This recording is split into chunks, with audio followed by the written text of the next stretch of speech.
Dalam bersabda, dahulu kala ada seorang raja di kalangan umat sebelum kalian. Nabi kata ada seorang raja.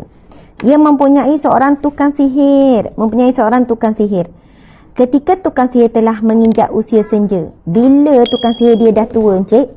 Nanti saya minta Encik ulang balik cerita ni. Sebab saya nak menguji Encik sebenarnya dengar dengan baik ke tidak, ataupun buat-buat dengar.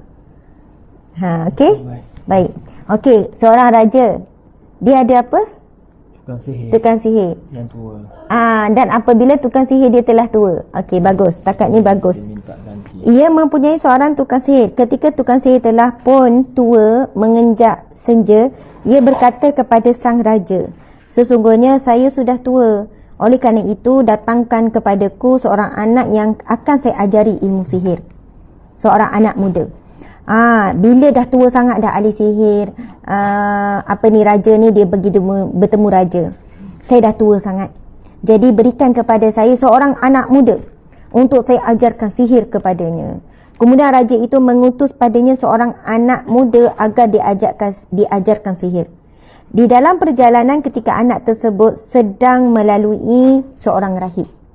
Okey, apa dia ceritanya?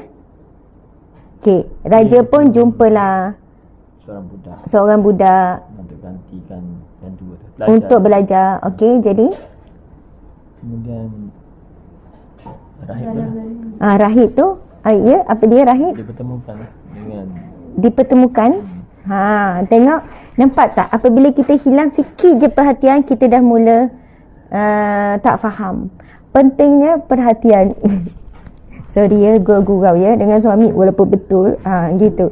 Encik, macam ni. Di perjalanan, tertinggal perkataan di perjalanan sahaja. Betul kan? Tetapi dia telah pun membuatkan kisah itu ada kekurangan lah. Di perjalanan ketika anak tersebut sedang melalui, lewat tu melalui, terdapat seorang rahib. Maksudnya, dalam perjalanan, anak muda ini nak pergi belajar sihir dengan ahli sihir tua tu, dia akan melalui rumah rahib. Anak itu pun duduk di situ dan mendengarkan penyampaian, penuturan ataupun pengajaran si rahib. Atika faham kan?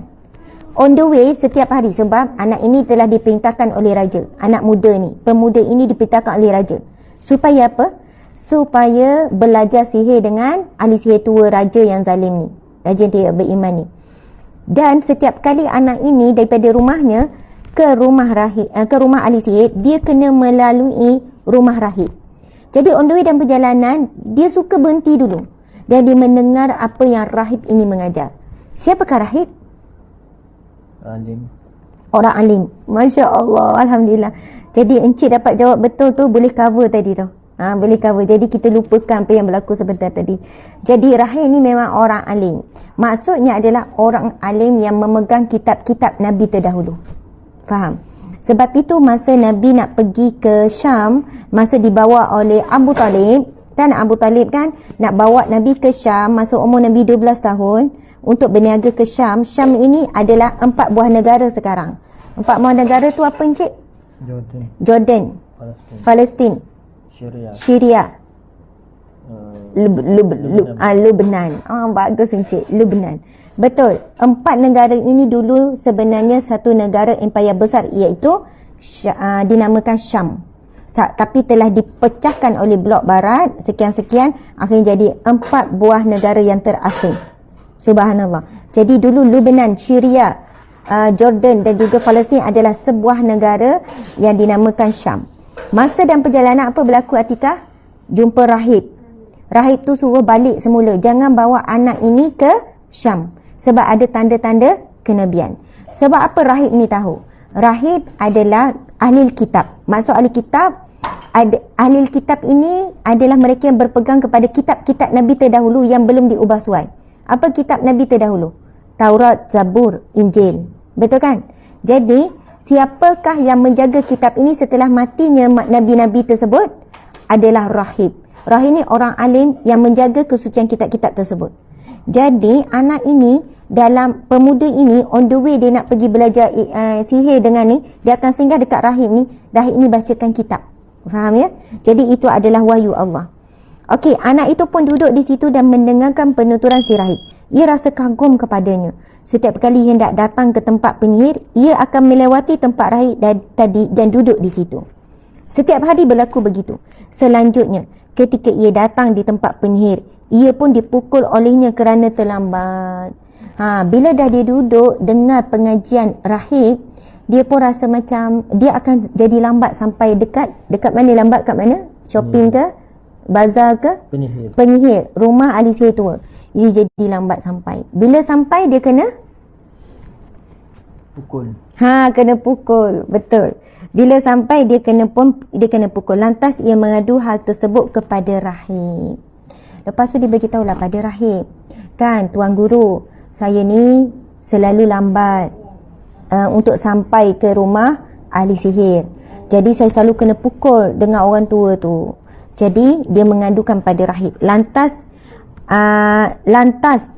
hal tersebut berakhir. Lalu rahib pun berkata, rahib yang bijak ini pun berkata, dengar ni apa yang dia kata. Jika engkau takut pada penyihir itu, katakanlah bahawa keluargamu yang membuatkan kamu terlambat datang. Dan jika engkau takut kepada keluargamu balik lambat, sebab kau dah lambat kepada ahli sihir, jadi lambatlah balik ke rumah, maka katakanlah bahawa engkau ditahan oleh penyihir. Jadi ini adalah helah supaya ahli sihir tu tak tahu bahawa pemuda ini datang belajar dulu dengan dia. Dan helah ini adalah helah yang sangat penting. Bukan dibuat kerana suka-suka, tak. Tapi kerana keimanan menjaga kerahsiaan. Bahawa anak muda ini sedang belajar tentang tauhid kepada Allah Subhanahu Wa Taala. Nampak tu encik sedang berjuang tu, try hard. Okey. Encik nak menguap tapi encik tahan sampai muka encik jadi kembang. Okey. Kalau yang tengok live ni boleh menguap terbaring.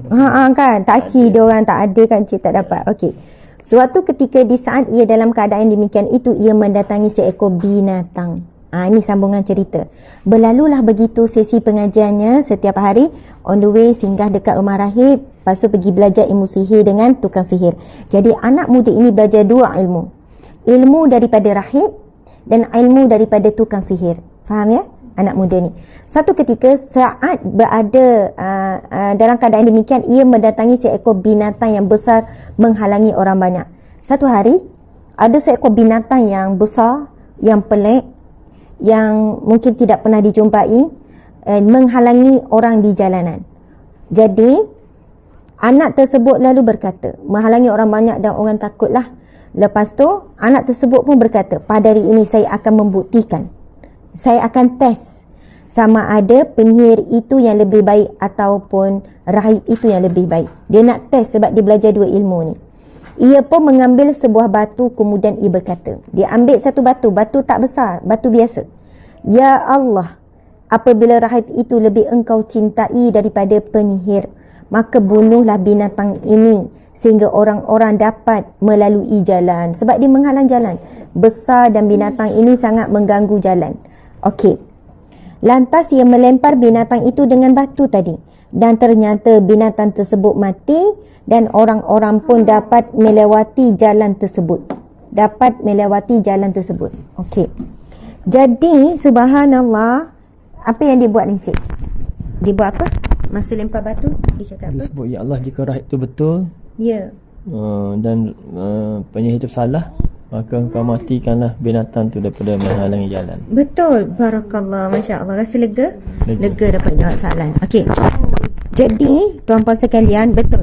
Maksudnya, Masya Allah,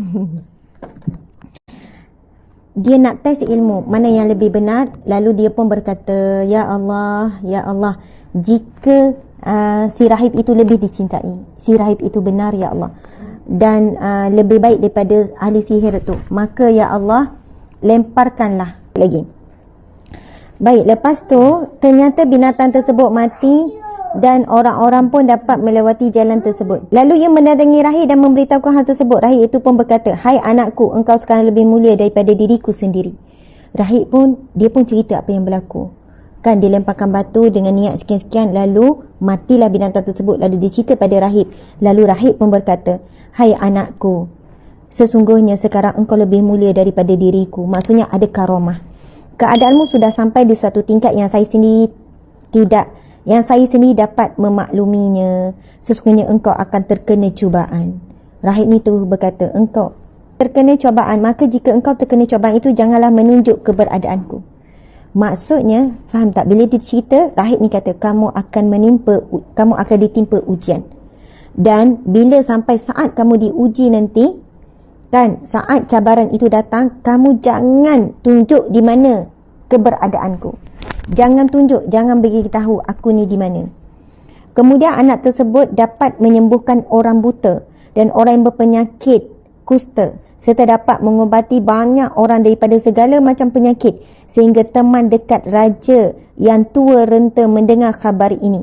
Ia mendatangi anak tersebut dengan membawa banyak hadiah, lalu ia berkata, okey, apa lagi karamah yang diberikan oleh Allah kepada anak muda ini? Selepas itu, anak muda ini diberikan kelebihan yang lain lagi. Dia boleh menyembuhkan pelbagai penyakit. Bahkan orang buta boleh celak semula. Bayangkan, orang buta boleh celak semula. Lalu berita tentang pemuda ini sampai kepada pembesar-pembesar istana, sehinggalah ada pembesar istana yang menderita penyakit yang sangat teruk, sehingga kan dia tidak mampu dah berubat dengan mana-mana tabib, mana-mana doktor, mana-mana rawatan. Lepas tu dia pun pergi berjumpa dengan pemuda ini. Okay. Lalu pembesar ini pun mendatangi pemuda tersebut dengan bawa banyak hadiah, sebab pembesar kan orang kaya. Apa saja yang ada di sini akan menjadi milikmu jika engkau menyembuhkanku. Lalu anak itu pun menjawab, sesungguhnya saya tidak dapat menyembuhkan sesiapa pun, hanya Allah sahaja yang dapat menyembuhkan. Maka jika anda mahu beriman kepada Allah, saya akan berdoa kepada Allah, semoga dia menyembuhkan anda. Setelah teman raja itu beriman kepada Allah, Allah pun memberikan kesembuhan. Ini satu plot yang sangat penting dalam kisah ini. Inilah permulaan cabaran anak muda ini berhadapan dengan raja. Bayangkan, ini adalah pembesar raja, orang kuat raja, datang jumpa pemuda ini, kan, bawa banyak hadiah, lalu ditawarkan kepada pemuda ini sekian-sekian. Apa yang pemuda ini katakan dengan berani, dengan yakin, berkatalah dia, dan dia tahu risikonya akan datang, cabaran dan ujian akan datang. Tetapi anak muda ini keimanannya sudah pun kuat. Sebab apa? Dia dah melalui banyak. Orang dah sembuh-sembuh, semua dia cakap benda yang sama. Kalau nak berubat orang buta, bukan saya menyembuhkan, Allah, dengan syarat kamu beriman kepada Allah. Lalu orang pun beriman. Jadi bila sampai dekat pembesar, adakah anak muda ini merahsiakan apa yang dia telah sampaikan kepada orang sebelumnya? Tidak. Dia cakap perkara yang sama. Bukan saya yang menyembuhkan kamu, tapi Allah lah yang menyembuhkan. Jika kamu mahu sembuh, maka kamu berimanlah kepada Allah dan Allah akan menyembuhkanmu. Kemudian ia mendatangi raja dan duduk di dekatnya. Bagaimana biasanya ia duduk bersama raja. Lalu raja bertanya kepadanya. Ia tu siapa? Ia ni pembesar tadi. Pembesar tadi. Dia dah sembuh, dah sihat. Betul. Okay. Siapakah yang mengembalikan penglihatanmu itu? Ia menjawab. Pembesar tu menjawab, Rabbku. Raja bertanya, apakah engkau mempunyai kesesembahan lain selain daripada diriku? Ia menjawab, Rabbku dan Rabbmu adalah Allah. Lantas raja menangkapnya dan menyiksanya terus-menerus, hingga akhirnya ia menunjukkan kepada anak yang menyembuhkannya. Maksud anak di sini adalah pemuda. Ada pemuda tadi. Maknanya setelah sembuh daripada buta tadi, pembesar tu pun datang pada raja, duduk macam biasa, dan raja bertanya, siapa yang menyembuhkanmu? Dia menjawab, Rabbku. Tuhanku. Berani dia jawab, kan? Berani. Sedangkan raja ini adalah raja yang zalim, yang dia mengaku dia Tuhan. Betul. Selama ni rakyat duk sembah dia sebagai Tuhan. Okey. Kemudian dia berkata, Rabbku dan Rabbmu adalah Allah. Lantas raja tu marah sangat. Dia berseksa-seksa. Kemudian sampailah dia bagi tahu siapa yang pemuda tadi. Dia tunjukkan kepada pemuda tadi. Baik. Setelah anak itu didatangkan, raja, anak itu sebenarnya pemuda tadi. Okay. Setelah pemuda itu didatangkan, raja berkata padanya, Hai pemuda, berarti sihirmu sudah sampai ke tingkat dapat menyembuhkan orang buta dan orang yang berpenyakit lepra, kusta. Dan engkau dapat melakukan itu dan ini. Pemuda itu menjawab, sesungguhnya saya tidak dapat menyembuhkan seseorang pun, hanya Allah yang menyembuhkannya. Kemudian raja menangkapnya dan menyiksanya terus-menerus sehingga akhirnya menunjukkan keberadaan rahib. Rahib itu didatangkan. Kemudian dikatakan kepadanya, keluarlah dari agamamu. Sang rahib menolaknya. Maka raja memerintahkan agar diambil gergaji. Kemudian gergaji itu diletakkan di bahagian tengah kepalanya. Kepala itu dibelah dengan gergaji tersebut sehingga dua badannya berbelahan. Belahan kepala tersebut jatuh ke tanah. Sehingga kedua belahan kepala tersebut jatuh ke tanah. Masya Allah. Allahu Akbar. Ya. Puan, bayangkan ya, setelah dipaksa dan diseksa pembesar tadi, dan pembesar itu walaupun diseksa dengan sangat dahsyat, dia tidak keluar daripada keimanan, tak keluar.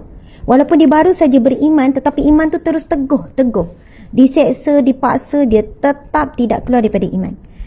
Lalu yang ditanya diseksa, siapakah yang menyembuhkanmu, siapa yang jadi asbab? Okey, anak muda. Pemuda ni pun dipanggil, diseksa dengan teruk. Akhirnya pemuda ni pun bagi tahulah ilmu dia dapat daripada sumber mana, daripada sumber rahib. Dan rahib ni kan dah pesan yang bagi tahu. Tapi ialah Allah takdirkan begini. Akhirnya rahib ini dipanggil dan rahib ini teguh imannya. Bayangkan betapa zalimnya raja ini, padahal ada cara lain untuk bunuh. Nampak tak? Ada cara lain boleh bunuh, terus tombak ke, ataupun ada cara lain lah. Tetapi kenapa dibuat cara yang sangat mengerikan di hadapan rakyatnya untuk memberikan amaran kepada ni lah, kepada rakyat dia. Maksudnya betapa dia ni sanggup buat sampai tatuk gergaji sampai separuh kepala, sampai badan terbelah dua. Allahu Akbar. Betapa dahsyat dan beratnya ujian orang terdahulu mempertahankan iman. Kita hari ini, encik, lahir-lahir sudah ada iman. Maksudnya kepercayaan itu ditanam daripada kecil. Dan kita lahir-lahir sebagai Islam, berada pula di bawah sebuah negara yang aman seperti Malaysia, negara Islam ni. Jadi kita tidak ada cabaran pun terhadap keimanan. Kita tak ada pun tekanan untuk kita keluar daripada agama Allah. Tetapi umat Islam yang terleka seperti kita di Malaysia ini meninggalkan ajaran ataupun cara hidup Islam. Itulah cabarannya. Kerana terlalu leka, terlalu mudah, tidak ada tekanan. Jadi kita terlalu, kadang itu ramai dengan kita yang terleka daripada agama Islam yang sebenar. Okey. Selanjutnya, teman dekat raja didatangkan, lalu dikatakan kepadanya, setelah dibunuh tadi tu, pendeta tadi tu ataupun rahib tadi dibunuh dengan kejam, terbelah dua badan. Lepas tu dipanggil pula pembesar raja itu, lalu dikatakan kepadanya, keluarlah dari agamamu itu. Tetapi pembesar raja yang sebelumnya hidup dengan kaya raya, ia menolaknya. Lantas raja memerintahkan agar diambilkan gergaji. Kemudian gergaji itu diletakkan di bahagian tengah kepalanya. Kepala itu dibelah dengan gergaji tersebut sehingga kedua belahan kepala tersebut jatuh ke tanah. Allahu Akbar. Dahsyat kan, encik? Allahu Akbar. Apalah sangat kita 2 jam, 3 jam kuliah, encik. Maksudnya tidak seberat pun ujian. Ujian penat, mengantuk, suara apa semua bertahan. Ini adalah ujian keimanan kita juga. Betul. Kan? Sebab yang menguatkan kita berada di majlis ilmu, menyampaikan ilmu adalah iman. Betul. Ya, sebab kalau fikir penat, ngantuk, kalah lah. Tapi sebab ada keimanan, beriman, nak belajar. Imanlah yang mendorong kita untuk belajar tafsir Al-Quran, untuk belajar hadis Nabi. Ini kisah daripada hadis Nabi SAW. Giliran pemuda tersebut pula, setelah dibunuh pendeta ataupun rahib, kemudian dibunuh pembesar, kemudian tibalah giliran nak bunuh pemuda ini pula. Giliran pemuda itu dihadapkan kepada raja, dikatakan kepadanya, keluarlah daripada agamamu. Bayangkan raja ini semakin bongkak ni. Okey, dia dah bunuh rahib, dia dah bunuh pun pembesar di hadapan rakyat. Sekarang dia nak bunuh pula anak muda ni. Okey, keluarlah daripada agamamu. Ia lalu menolak ajakannya. Kemudian raja menyerahkan anak itu kepada beberapa orang tenteranya. Beberapa orang tentera istana lah.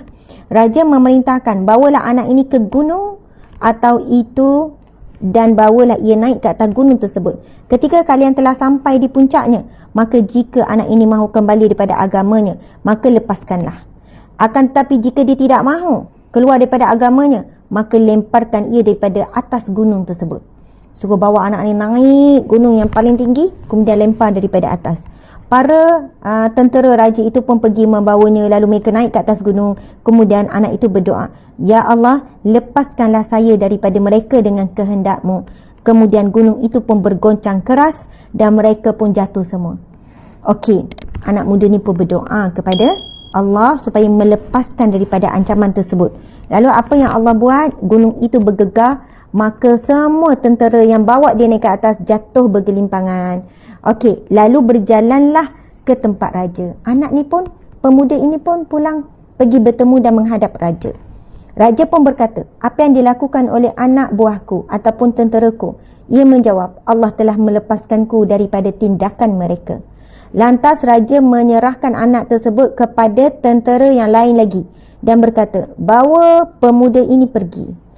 Taruhlah ia di dalam sebuah kapal dan berlayarlah sampai ke tengah lautan. Jika ia mahu kembali keluar daripada agamanya, maka lepaskan. Tetapi jika ia menolak, maka lemparkan ia ke dalam lautan tersebut. Mereka pun berangkat membawanya. Lalu anak itu ataupun dalam buku ni sebut anak, tetapi ia merujuk kepada pemuda. Lalu pemuda itu berdoa, Ya Allah, lepaskanlah hamba daripada orang-orang ini dengan kehendak-Mu. Tiba-tiba kapal itu terbalik, maka tenggelamlah semua tentera yang diutuskan oleh raja tadi. Anak itu selamat. Sekali lagi ia berjalan menuju ke istana raja. Lantas raja berkata, apa yang dilakukan oleh para tenteraku? Ia menjawab, Allah Subhanahu Wa Taala telah melepaskanku daripada tindakan tenteramu. Anda tidak dapat membunuh saya. Pemuda ni pun mula berkata, sebab dua percubaan raja. So naik atas gunung, lalu Allah gegarkan gunung, tentera semua jatuh, dia balik berjalan menghadap raja di istana. Yang kedua, perintah raja adalah bawa ke tengah lautan dan lemparkan. Takdir Allah, Allah terbalikkan kapal, semuanya tenggelam hilang, tetapi dia diselamatkan Allah dan dia pulang dan dia pergi ke istana menghadap raja. Lalu dia pun berkata kepada raja, ni cerita Dina nak habis dah ni, engkau tidak boleh membunuhku. Kecuali jika anda mahu melakukan apa yang aku sarankan, apa yang aku cakap. Tambahnya, lalu raja bertanya, apakah itu? Ia menjawab, silakan anda kumpulkan semua orang, semua rakyat di satu lapangan, di satu tempat. Lalu saliblah saya di batang pohon. Maksudnya ikat. Salib ya, kita faham? Ikat. Maksudnya pemuda ni tak boleh buat apa-apa. Tangan kiri kanan diikat, kan, kaki pun diikat di sebatang pohon. Kemudian ambillah sebatang anak panah di tempat panahku ini. Ambil satu anak panah daripada panah dia. Lalu letakkanlah anak panah itu pada busurnya. Busur ini, tempat ni lah. Okey. Dan ucapkanlah dengan nama Allah, Rabb anak ini. Lalu panahlah saya. Sungguh apabila anda mahu mengerjakan semua itu, tentu anda dapat membunuhku. Maka raja mengumpulkan semua rakyat di tanah lapang. Anak itu disalib pada sebatang pohon. Jangan bayang anak kecil, ini pemuda ni. Pemuda itu disalib pada sebatang pohon. Kemudian raja mengambil sebuah anak panah daripada tempat panahnya. Lalu ia meletakkan anak panah di busur. Selanjutnya ia mengucapkan dengan nama Allah, Rabb Rabb pemuda ini. Dengan nama Allah, Tuhan pemuda ini. Anak panah dilesetkan dari busurnya dan tepat mengenai pelipis anak tersebut. Lalu pemuda tersebut meletakkan tangan pada pelipisnya, kemudian ia meninggal dunia. Akhirnya rakyat pun berkata, kita semua beriman kepada Tuhan pemuda ini. Masya Allah. Raja pun didatangi dan diberitahukan kepadanya, adakah anda mengetahui apa yang selama ini anda khawatirkan? Sungguh demi Allah, apa yang anda khawatirkan itu telah terjadi. Semua rakyatmu telah beriman kepada Allah. Raja pun memerintahkan agar orang-orang itu digiring pada kubangan-kubangan di pintu lorong jalan, iaitu kita panggil parit-parit digali dan di dalamnya dinyalakan api. Lalu sang raja berkata, barang siapa yang tidak mahu kembali ataupun tidak mahu keluar daripada agamanya, maka lemparlah ke dalam parit tersebut yang terisi api, atau dikatakan hendaklah ia melemparkan ataupun dia sendiri masuk ke dalam api tersebut. ataupun dia sendiri terjun ke dalam parit yang api menyala-nyala itu. Lalu orang-orang tersebut ataupun rakyat-rakyat yang telah beriman tersebut melakukan hal demikian sehingga ada seorang perempuan yang datang dengan membawa bayinya, membawa anak kecil yang masih disusukan. Perempuan ini agak ketakutan, hendak menceburkan diri ataupun hendak melemparkan dirinya di dalam parit yang berisi api. Bayinya lalu berkata kepadanya, "Hai bondaku, bersabarlah kerana sesungguhnya bonda berada di jalan yang benar." Lalu ibu ini dengan anak kecil yang masih menyusu, dia bukan takut kerana dirinya tapi dikesian kepada bayinya. Lalu mereka pun masuklah ke dalam, lemparkan diri ke dalam api yang disediakan.